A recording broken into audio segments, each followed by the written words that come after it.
Hey everybody, I have a recipe for you today that is super simple. I want to show you that if you're a busy working individual, professional, freelancer, whoever you are, instead of just going for that easy delivery option, I want to show you how to make a Thai green curry that you can do in 20 minutes. Now, let me go through the ingredients.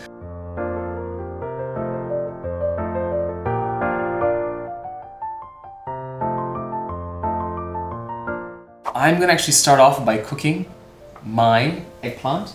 So into my pan here, all right, I'm using my coconut oil. All right, so I've just put my eggplants in the pan over here. Once this one gets up, I'll start and then you can kind of keep going.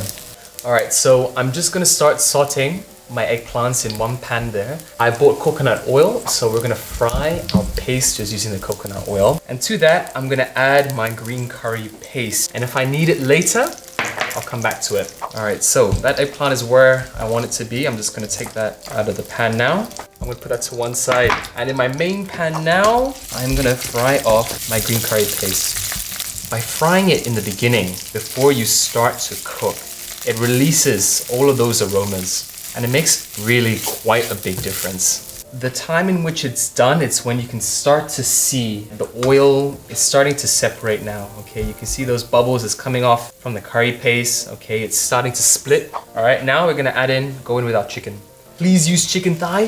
It's gonna be a lot more juicier, okay? And you're gonna not dry it out as easily as you would cooking chicken breast. I'm coating it in our spices and I'm continuing to cook. We don't need to cook the chicken all the way through, but we just want to give it a couple minutes. We just want to cook out a little bit of that rawness, all right, in there before we start to go in with our liquids. Now, we're gonna start off with our coconut milk. It's gonna go in. And as well, we're gonna add some chicken stock, okay? You can absolutely add in some water here as well. But I mean, if we're building that flavor, let's go for chicken stock. Okay, I'm gonna add in my Swiss brown mushrooms. All right, and add in the rest of that eggplant, which we did earlier on. And I'm gonna turn the heat up, bring it up to the boil. You need to bring the temperature up all the way to the top. When it starts to boil, then you can drop it again, okay? Because if you don't bring it up to heat, it's never gonna get there. Okay, so I like my curry super spicy. I've just taken here some chili padis. I've just split them down the middle using my knife, and actually they're gonna go straight in. Okay, so that's gonna add even more heat later. Probably one of the most important ingredients. Okay, we've got Kaffir lime leaves. Before you throw it in, right, give it a good crunch, okay? Scrunch just in your hands like that, and when you do that, you release so much of those natural oils. It's unbelievable, okay, how much more flavor you get out of it just by a simple crunch in your hand. It smells awesome. So I'm just gonna give that a little bit of a mix now. We're gonna add in our sugar. Today, I'm using brown jaggery sugar. You can use caster if you like, but I prefer that sort of that unrefined taste. It's more natural. And I find it like a little bit more like molassesy, caramel flavors, and I prefer this one. So I'm just gonna go in. I'm not gonna add in the fish sauce right now, okay? I'm gonna do my final tasting and adjustments at the end. Everything is in, okay, so a light simmer. Okay, let's go with that, a light simmer. And we wanna do this for about 10 minutes.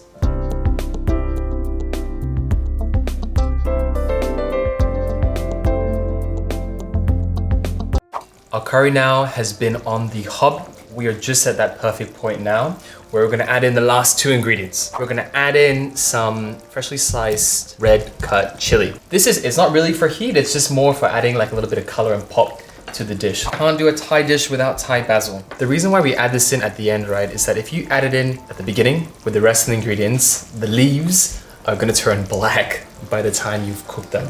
With these, we're gonna add them at the end, so we still retain a little bit of that bright color. And we add in, of course, all those incredible flavors as well. So I'm just gonna give that a quick stir through now, and oh yeah, it's coming together. We're gonna need a little bit of that fish sauce. Remember, I kept the fish sauce aside from the beginning because I knew that potentially I may or may not need it. And yes, we do need a little bit. Now with any curry you make, remember that it needs to be bitey. We're gonna be serving it with rice, and when you add it with the rice, okay, it's gonna kind of mellow out, right? So you need something that's just packed full of flavor. We're ready to plate, so get your serving vessel. All right, so I'm gonna take most of the ingredients out first. Let's go for it. Alrighty, and there we have it, guys. All right, this is a very quick Thai green curry. All right, I've done it in under 20 minutes for you. Thank you very much for watching. Please give the video a like and subscribe to the channel. And if you give this a go, let me know how you go in the comments below. And yeah, I'll see you guys on the next one. Bye.